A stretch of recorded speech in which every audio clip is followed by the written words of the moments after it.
Fast Talk, episode 228. Hello.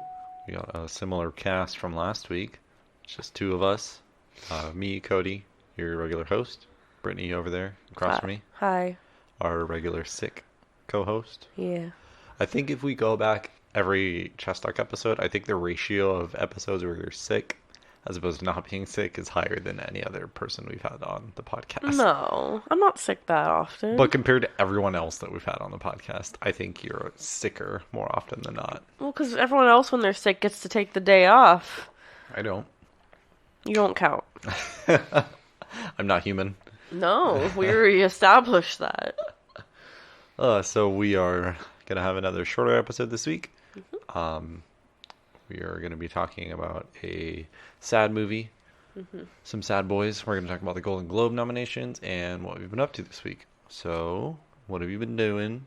Being sick. Yeah. Yeah. You also, aside from being sick, you also tried some new baking things. Kind of, yeah. I mean, one, yes. Which one? The tart. I mean, I kind of just combined, and modified 3 separate recipes into one. Isn't that the beauty of baking? Sometimes. I just made a crust out of graham crackers and butter. And then I made fudge as the filling. And ganache, which I've never made before, but it was really easy. And it turned out okay. It was good. Yeah. It wasn't too overwhelming for me. It was very sweet. Yeah. But I think there was enough mint in it. Yeah, it was chocolate mint. I didn't say that. Yes. Mint chocolate. Yeah. Then you made another loaf of bread. Yes. And you think it turned out a lot better than your... Yeah, I made bread.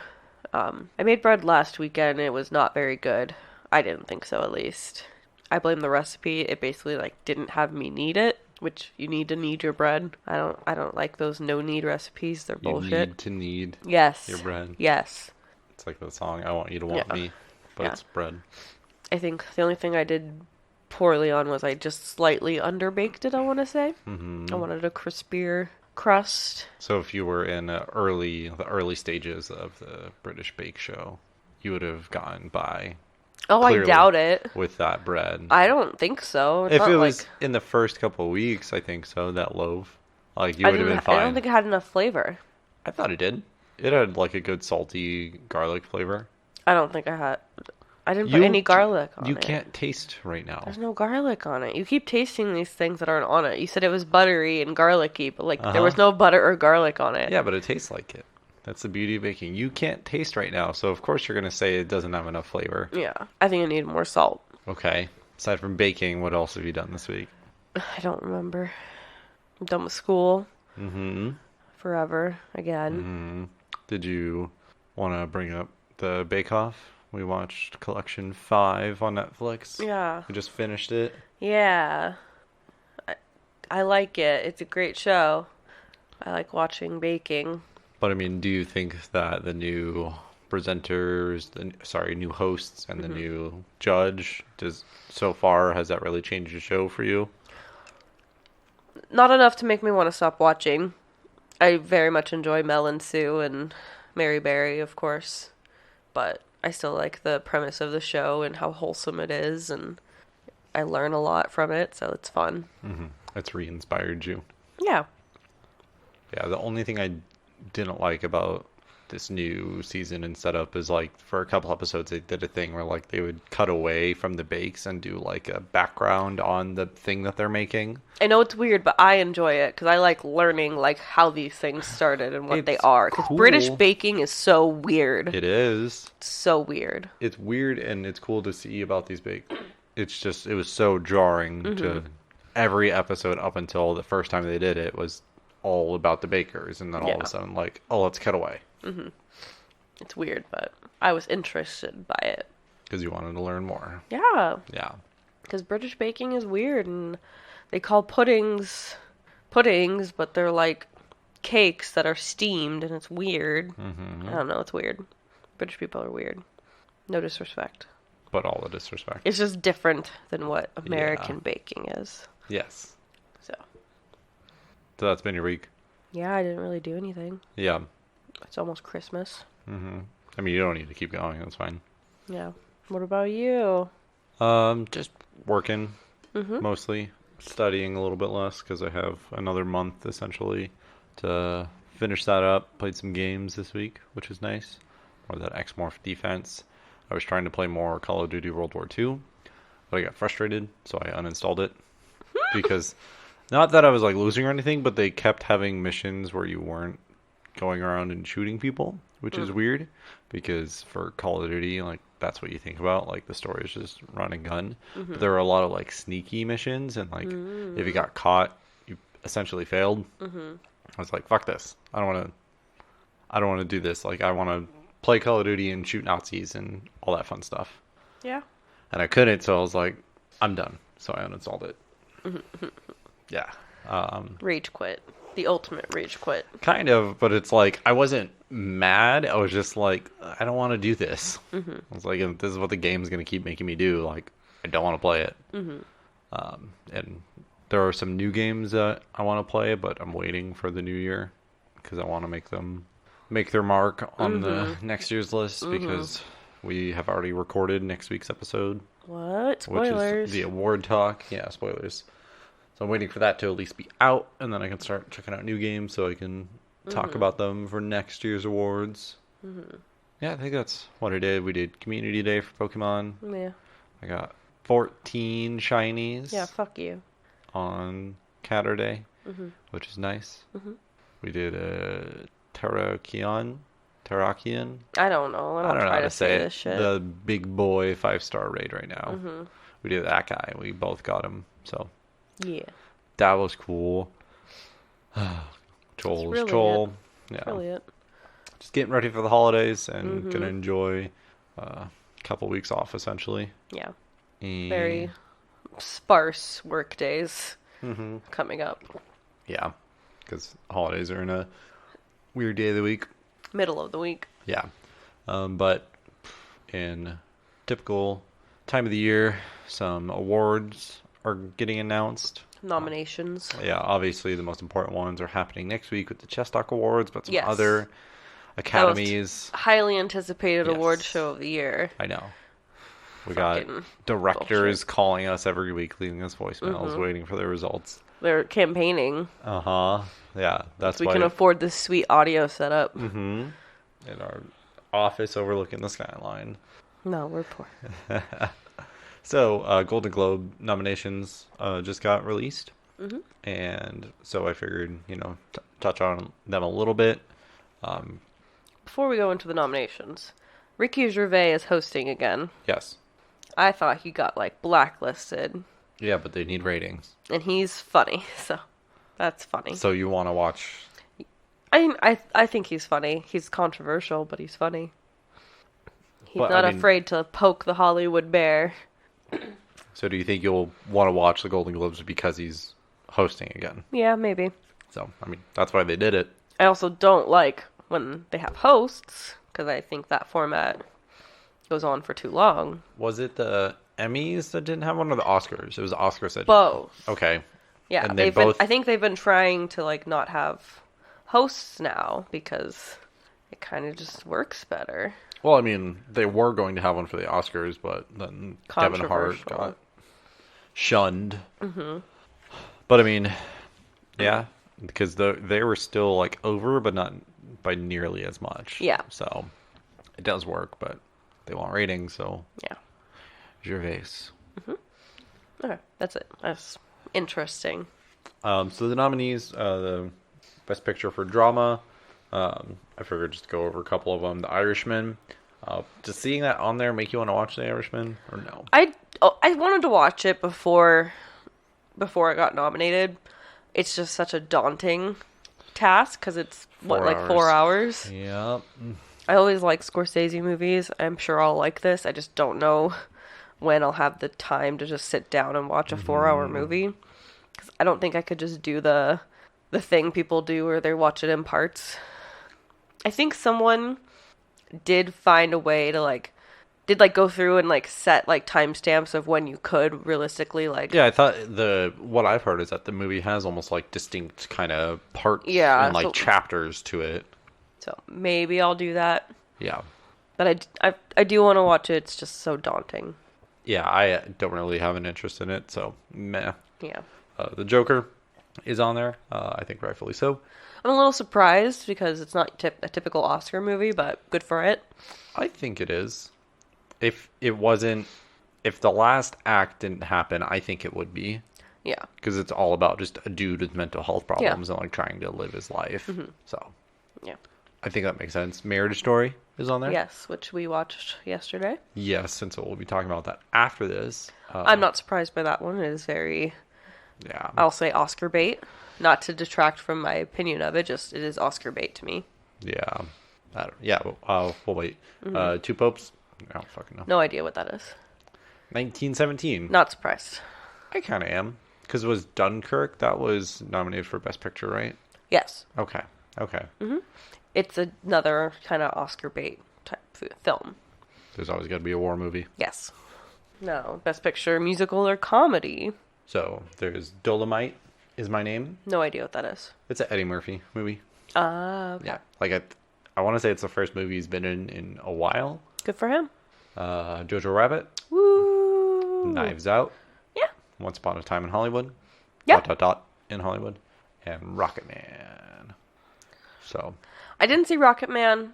I'm sure it's a good movie. Sure, it's fine. Just like Bohemian Rhapsody was I fine. feel like it's just another Bohemian Rhapsody thing, and if it wins everything, I'm going to be annoyed. Because I know on the Funhouse movie podcast, James was annoyed with Bohemian Rhapsody winning a bunch because he felt that when you're playing someone that used to be alive and things like that, like you're not necessarily acting so much as you are just doing like an impression of this person that did exist for a very long time. Elton John's still alive. Yeah, well, you know what I mean. Yes. Like you are just kind of emulating them, so it's like hard to say like if you're doing a great job acting and being them or if it's just you're mimicking hard. Of those, I would assume Jojo Rabbit's your favorite.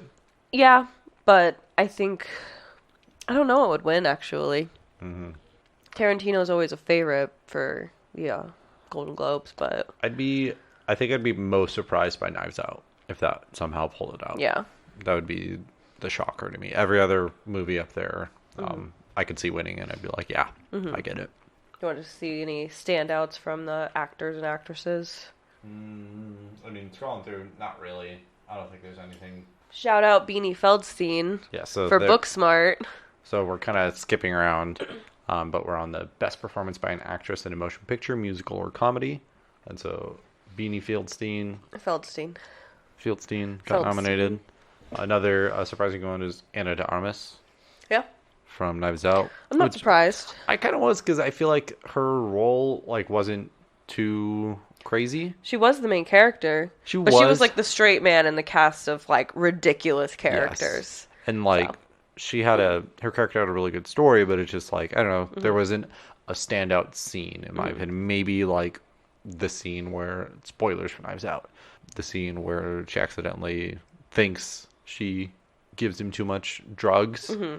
I think maybe that whole scene when like she's with Christopher Plummer playing Go, like that whole scene was really well acted. Yes. But aside from that one scene, I feel like she had a very like mute character. So yeah, but consistent acting from her, so good for her. But Beanie Feldstein, woo! Fingers crossed. Booksmart's a great movie. Maybe she'll get the award where Elsie Fisher didn't. Maybe. Oh, scroll back up. The best actor for musical or comedy. There's the Roman Griffin Davis, who's JoJo, up against Leonardo DiCaprio, Daniel Craig, Eddie Murphy, Taron Egerton. So I just think it's a very diverse. It is very diverse, list. and like that kid, like good for him. So young. I don't know. That's impressive to me when kids attain such like a cool thing. I don't know. If I was a kid, I'd want to be in the same category of an award for something as, I don't know, Emma Thompson. That'd be like, I'd cry. Yeah, but like, I'm sure he is going to screenshot this where his face is right next to Leonardo DiCaprio. Score up ahead? Yeah. I think it's interesting that Marriage Story is on there. And I don't really remember there being much of a score. Maybe I just missed it. There was. And it's I didn't Randy find it Newman? anything that.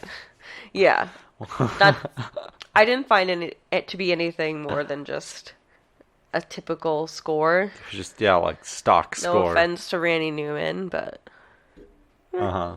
Yeah, sorry. That caught me off guard as you were scrolling. Okay. I don't know how to say his name, but Alexander Desplat. Desplat. That's how it's spelled. Desplat. Desplat. I always like his music. His scores are always. What else? What I know him from any? I don't know what you would know him from. One of my favorite scores he ever did. I know it's probably an unpopular opinion. Was the Argo soundtrack. There's such good music on that movie. Movie itself, I get it's not the greatest movie, but that soundtrack, Yeah. so good. So overall, no surprises really. Not really. I was surprised there's no Game of Thrones, because even though fans really, really did not like it, I would have expected still some nods. I mean, some actors and actresses got The only one nods. I saw was Kit Harington. That's still a nod. Yeah, he's the only Game of Thrones nomination, which is good for him, but also he had like 2 lines the whole season. Mm-hmm. So, it's a little weird. Maybe they knew after the fan outcry and stuff, like they didn't even want to push for it too hard because they got almost snubbed in the Emmy. No, they won like 2 or 3. They got so many nominations. They got their own little like special like segment. They got a bunch of nominations, but they didn't win too many. They won a few things. I think they won the show, like best drama or whatever the fuck. I'm just surprised because Golden Globes, the Academy, the Hollywood Foreign Press Association, they never really give a fuck what fans think of things.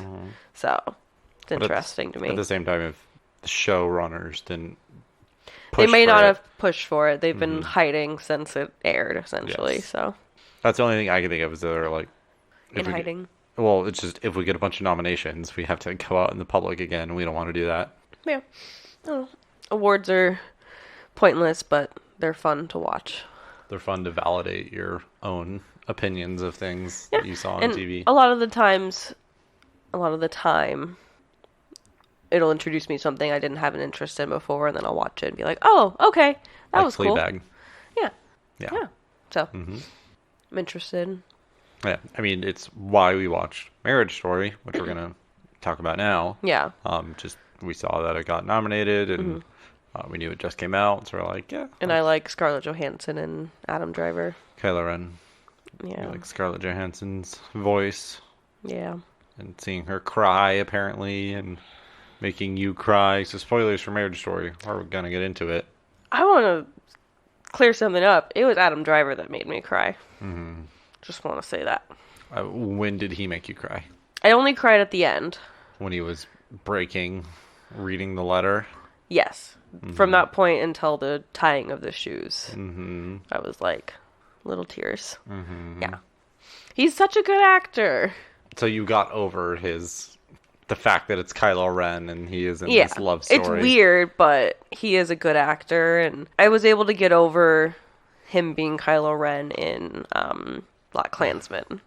I feel like that was an easier thing to kind of see past just because that was such a character and like such a weird setting, whereas this was just like he's Adam Driver playing a dad that's also like trying to make it in Broadway, and like he's still involved in the acting scene and things like that, so it's like that's just fucking Adam Driver.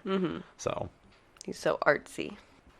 I wonder what you thought of it, because you didn't really seem to have an interest in it, because this isn't your type of movie spoilers. I also wouldn't want say that. the listeners to know that when we started the movie, you were a little drunk, and you were just like, I've already seen this movie. Twice. I've lived through it. I was Henry. I'm sorry.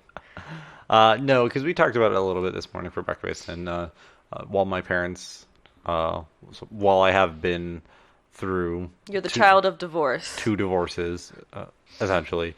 Neither were like that, just because both of them, when it was happening, I was just moved out of the situation, and so I didn't have to sit there and deal with visitations and things like that. So I've been seeing a lot of memes of children of divorce reacting to Marriage Story and how it's like really hitting them, and like I just didn't have too strong of a connection to what was actually happening. Yeah. More so just the parents trying and how hard it is for the parents to Coexist. and like they're not happy with each other, but at the same time they need to be nice to each other and they need to not let their feelings bleed into their child. Yeah. Like that I got more, and I related more to that than anything. Just because I know it can be hard. Yeah. I did think it was interesting, and I wouldn't say it's not my kind of movie. I think because I didn't know that this was not a marriage story, but a divorce story. Oh, yeah. I thought it was going to be more of like the blossoming of a marriage, and that would not be my kind of movie. But this is more so just like The breakdown. the two characters and the aftermath, and it was interesting to me because while I was watching it, and even after the fact, I was just wondering, and I was like, is there a bad guy in this movie? I think if you look back and like we saw the events before the movie, definitely the way Nicole portrays Charlie and just how his character seems, like, yeah, I could see how he could drive Nicole away because he does seem very selfish and He's just very focused on himself. Yes, but from what we see in the movie, we see him kind of like recenter and realize that that's wrong. Yeah. And he is now like splitting his time and focusing on the kid and things like that. So it's like he probably was a villain, and he probably was. I feel like saying bad husband is harsh, but just, selfish. He was selfish. And I think as the movie progresses, we see like he's able to change and do better. And so I was just, to me, that is the saddest part of the movie, is that there isn't necessarily a bit. Oh, no. Sorry, I'm wrong. He cheated on her. Like, Yeah. Sorry, I was gonna say like there isn't one big event. Like no, wait. He cheated on her. Like, Do you buy his justification of No. I was sleeping on the couch for a year at that point? no, I mean, if I don't that buy it. if that's true, then you need to communicate and you need to talk and say like, I still have urges or whatever, like I still have physical needs, whatever, and not just be like that's not a decision you can make on your own when that's something that impacts both people in the marriage. Yeah. Whereas like at that point, if you wanted to stay together but also see other people, that's when you talk about being in an open relationship and not just do it. So I wish they didn't do that with the story, but I've heard that this story is very, very, very, very much based on Noah Baumbach's like real life, because he was married to Jennifer Jason Leigh, and then he worked on a movie with Greta Gerwig, and then divorced Jennifer Jason Leigh and married Greta Gerwig. So yeah, it happened. it happened. That thing happened. I very much heard it's about their divorce. Yeah, it was just sad. You said it had some comedy in the movie that you weren't really expecting. I did not expect it to have a good comedy. God, the scene. There's a scene, Merritt Wever plays Scarlett Johansson's sister in the movie, and she's not really in the movie that much, but the scenes she is in are so great. She's so funny. That's all I want to say. Oh, okay. I don't want to spoil, because it's just the delivery of everything and how it unfolds in that scene is just... And how awkward it is. It's so awkward, but it's not like cringy humor that's like... I wouldn't say it's like The Office cringe awkward humor. It's like genuine, like human moments that are just so funny. Yeah. Because you could imagine things like that Yeah. happening on a regular basis. Yeah. So funny. What we were saying earlier, though, is because Adam Driver kind of realized his, he was fucking up. Like, that scene, there's a bug on the wall. I'm going to punch the wall. There's a bug on the wall. It's a great meme. No. My favorite meme, I sent it to Eddie. I read it because I don't know the exact quote. Did he ever respond? Yes. Oh, God. I hope he liked it. I need to know what Eddie thought. Did Eddie see this movie? Yes. Oh, okay. It's the Adam Driver yelling picture. Yeah, so there's a picture of Adam Driver yelling, and to get this stupid meme, like, you need to know another meme on top of it. So it's a picture of Adam Driver, like, mid-yelling with, like, his neck all clenched and things like that. And he's, like, fingertips are touching. And the caption is, "And what was her sister? A princess. The Wicked Witch of the East, bro." I think that was one of Eddie's, like, videos of the Yes, year in the last past year. last year. Yeah. And so I texted him this morning and I said, "Have you seen Marriage Story yet?" And he said, "Actually watched it yesterday. Haha." And then I just sent him, like, after he said that, I just sent him the tweet. No context. And he said, "Oh my God, ha ha ha ha ha, thank you for that." And I said, as soon as I saw it, I knew you needed it in your life. And then he said, "Didn't even know I needed it till now." So, Witch of the East, bro. the Wicked Witch of the East, bro. It's such a layered meme. Yes, that. But yes, in that scene. I was gonna say, like, the longevity of this movie is a lot longer than I think it's going to be because surprisingly, it's very good for memes. Yes, surprisingly. Everything is good for memes now. That scene. There's just a really good point where, like, they're fighting. And for me, that scene was the most relatable because I had to watch that in my life. Oh, yeah, same. But my parents never split up. They just kept doing that in front of us. Eh. They just kept doing that. For me, it was like I would just hear those fights. Like, I wouldn't see it, but, like... my parents had no shame. Yeah. You would know in our house, like, when the parents went in the bedroom and locked the door, and then, like, you would start hearing the voices get louder and louder and louder. Yeah, that was, like... Sometimes they'd do that. Yeah. But there were times when they'd fight just there and throw, like, food at each other and throw lamps out windows. It was cool. Anyway, there's a part in that scene where, like, he's yelling and going crazy, and then, like, as he's yelling, you think he finally realizes, like, what he's been doing wrong. And it's so, like, sad. And then she still comforts him.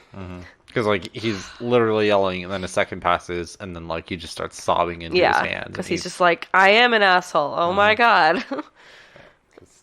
He said he wakes up every day wishing that she was dead. And he's like, oh. Fuck. But, I mean, that's what...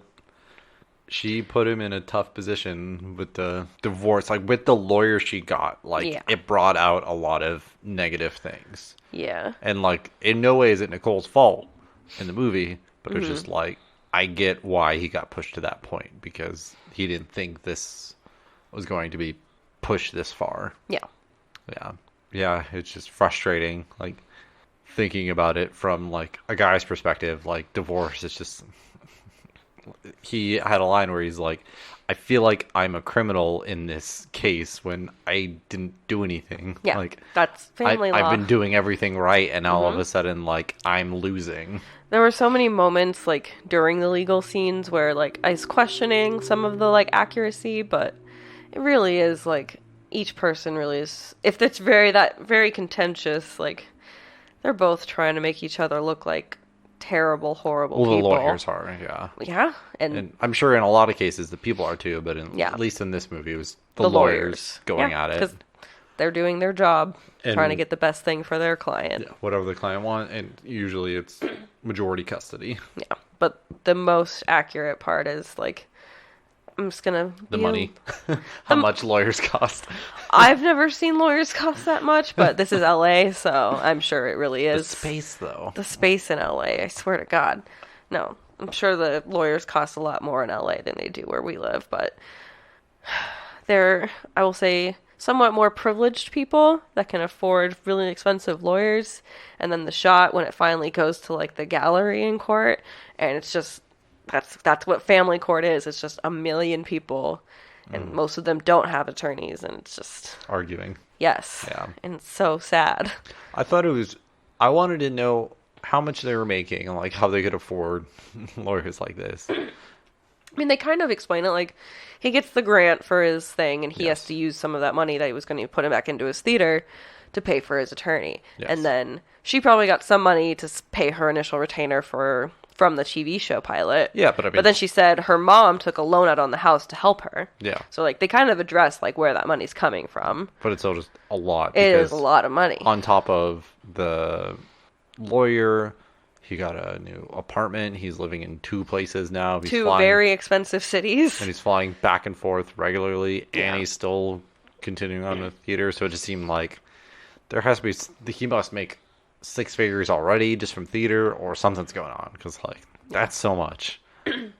So that was the one thing where I was like, this just, why these two cities? Like, why did you have to pick these expensive cities? Art. Yeah, because acting, that's what you do. Yeah. I guess. Art. The way it was shot and some of like the choices for like costumes and set design most made it feel like it took place in like the 90s to me. Like the only times it really felt out of place were like when the kid asked for an iPad or to like use his iPad. I was like, oh yeah, this is modern. But like to me it felt very old. Yeah. I just think it's a movie that doesn't rely on technology, which is rare. Yeah. Rare. It was very different. Yeah. And it just revolves around two people. It was good. Yep. Just interesting. When we were talking about Golden Globes, I was going to say, like, yeah, this is kind of like an Oscar bait movie, and it's almost like how the Academy loves movies about Hollywood. It's like, this is a movie about two struggling actors and, like, kind of also in Hollywood, so it's like, the setting is what's Oscar baity about it, but I think everything else is just like, yeah, it's just a good character piece movie. Characters movie. Yeah. So overall, did you enjoy it? Yeah, I would say so. Out of 10 what? Out of 10. Divorces. Yeah. What was the thing in the pilot? The CGI'd baby? Yeah. That. Sure. I don't know what else it would do. Out of 10 rented plants. I was going to say out of 10 retractable knife tricks. No. Are you still wondering what that scene meant? No. Out of 10 pies. Out of 10 store-bought pies. Yes. I would probably... Did you make it? I don't know. Sorry. I'll probably give it probably about 7. Yeah. I wasn't bored, but again, maybe just alcohol talking. You were drunk. Yeah, but whatever. It's Saturday. It was a Saturday night. I also thought it was funny that we're not married, but when they started talking about how much attorneys cost, you were just like, don't divorce me. Don't put me through that. That's your first thought. That's money. That's a lot of money. Yeah. I'd rather not pay for that. Okay. Don't cheat on me. You were very funny when you're drunk. Well, thanks. I like to think I'm funny all the time. I would give it a 7.5 pies. Store-bought pies. Oh. Yes. So would you recommend it? Yeah. It's not something I would probably watch over and over again, but... No, because it's hard to, and it's longer. It's like, what? It's like a little over 2 hours, yeah. Yeah. I think there were so many good, like, standout comedic scenes and emotional scenes with some filler in between, but such good acting. And it very much felt like a play. Like, not a lot of, like, cuts, just a lot of people going in and out of rooms, still continuing their lines, which is different. It was a dialogue-heavy movie, yes. But all the dialogue was, like, pretty fast-paced, and, like, the dialogue was... the action in the scene. So it's like, if you say it's a dialogue heavy movie, people are going to go, oh, it's kind of slow and boring, but I didn't feel that from this movie. Whereas with The King, you feel it. Yeah, I'd recommend it at least once. Alan Alda does a great job. That's our thoughts on Marriage Story. If you're married, don't get divorced. Yeah, it's expensive. Yeah, don't do it. Just work it out. Just separate for a bit and then come back together. Or just go to a mediator and separate amicably. Yeah. Or just divorce is expensive. Just move away and never legally divorce. Move to a different country and get married there. That's not a good idea. Oh, okay. So maybe don't listen to me. Yeah, don't. Anyways, thanks for listening to this episode. Another short one. But next week, like I already mentioned, we have the 4th annual Chess Talk Awards. And we're going to have some returning co-hosts back on. They haven't been on in a minute. Oh, yeah. They're going to be on talking about their picks. We're going to try and figure out what our favorite media of the year is. And then since this is the last time we're going to talk to you until the end of the year, after 229, as per usual, it's a 10 episode. And so we're going to play a game. I won't say what it is yet because you got a couple of weeks before you find that out. I just want to say, I hope it's listenable. Yes. I think I said it last week, but it is probably our longest recording to date. And we were very, very trashed. Everyone but Madeline. Yes. Which I don't know if that will come through. Yeah. Thinking back, I'm like, she probably sounds like she's at about the level that we are just because Madeline. Madeline. She's great. She's the best. Love Madeline. Mom of the year. Yeah, so 229 and 230, those are going to be meteor episodes, and those are already recorded. So Brittany and I won't be talking to you guys until next year. Mm-hmm. And we already got 231 episode pretty much figured out. So get excited for that. Spoilers, you're telling them too much. No, you got to make them come back and be surprised. Getting them ready. Yeah, but then they're going to be like, I don't care about that, so I'm just going to, like, skip the next few weeks. And then they don't come back because they hate us, and then they divorce us, and we have to spend $25,000 on a lawyer. No one knows what 231 is, though. Just that we already have it planned. We're bringing someone back that hasn't been on in a little bit.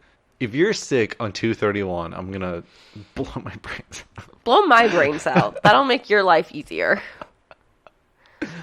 So, New Year's resolution for Brittany, don't be sick anymore. Yeah. I can wish that could happen. So, thanks for listening, guys. Like I said, we'll be back next week from the past. And then we'll be back from further from the past again. And then we'll see you in about a month. Yeah? I'd say that. Okay. Present time, Cody and Brittany will see you in about a month. But you will be hearing from You'll Cody hear and from Brittany. us every week. Yes. Fuck. We will not be taking any Don't breaks. go away, please. Episodes will continue to release. Also, you can check us out on Twitter. I have been tweeting every week. There's a new website that I've been using. It's called Headliner that takes like clips from the episodes and makes like a little short segment with like an audio wave. This is too long of an outro. You don't need to go into this much detail. There's also YouTube. This is too much. That I've been posting on. So if you can listen to a podcast on your phone or whatever, but you have access to YouTube at work, you can check us out on YouTube. The most recent episodes are out there as well. So we're on everywhere. Go listen. Tell your friends. Tell your dog. And tell your dog again because they need to know. Yes. And that's Pet your dog for us. We'll see you next week. Bye.